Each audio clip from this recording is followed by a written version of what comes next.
nationwide this evening, forever in blue jeans, the chap who claims he's Neil Diamond's greatest fan in Ireland. Getting out. We're coming to you from outside Croke Park, and I suppose on most given weekends during the summer, this place is hopping to the shouts and roars of supporters cheering on their county team. The championship is in full swing. This weekend, tomorrow night in fact, the place will once again be hopping to the sound of music. Neil Diamond is in town, and tomorrow evening thousands of fans will flock here to hear him sing. Among them will be Ireland's greatest Neil Diamond fan. He's a Dublin man, and he's issued an invitation to the singer and his band to go and visit him for tea. Roisin Niara went along to meet him.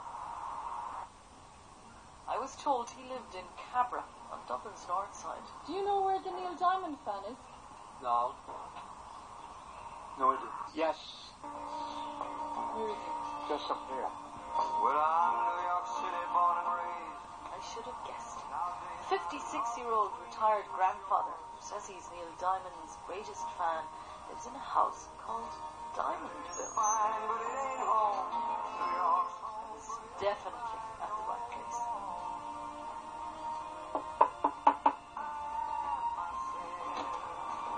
Hello there, my name is Ambrose O'Shea and welcome to Diamondville 102.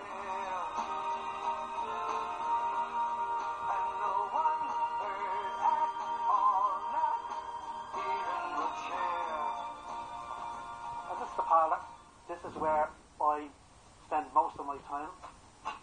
It's everything Neil Diamond. Play it now, play it now, play it now. Ambrose has amassed a huge amount. Every album, CD, single, some he's got from other collectors he's met over the internet, and other stuff, a lot of other stuff he's bought on eBay. This is a statue now of Neil Diamond. They're limited editions and they were very hard to get. I bid $125 for it. So it was amazing to get it at that price. Then I'd like to show you something now that's very hard to come by. These are foreign albums from Argentina. Again, on eBay, you have to bid. And you're talking about maybe $30, $40. These are just some of the programs going back over the years from the 70s, the 80s, and I get to the very special one.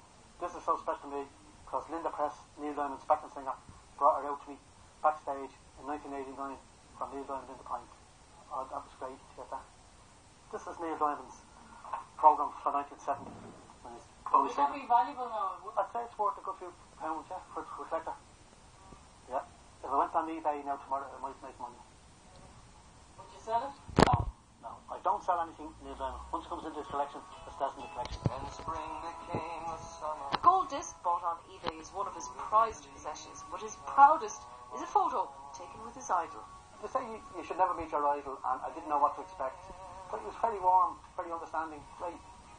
I told him always that I wouldn't delay him, I'd never take up too much of his time, and the handshake was good enough for me.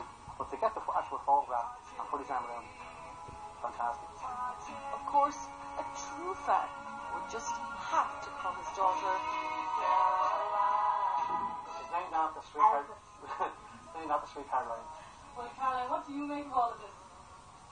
Honest opinion? Yes? He's going to Brandon's next week. and yes, even the pet dog didn't get away with it.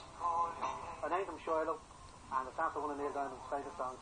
Oh, well, you have it bad. I have a bad, big time. Well, the girls are lucky, they could have been named after a song, couldn't you? You could have been Juliet, couldn't you? When you listen to Neil Diamond's music, you won't be depressed. Everybody's had you, I'm a real happy-go-lucky lad, happy in all my life, and Neil Diamond's music does that for you. You can say he's a therapy, yeah. Spy into the house, aren't you? Thanks very much. Hope you enjoyed that. Bye.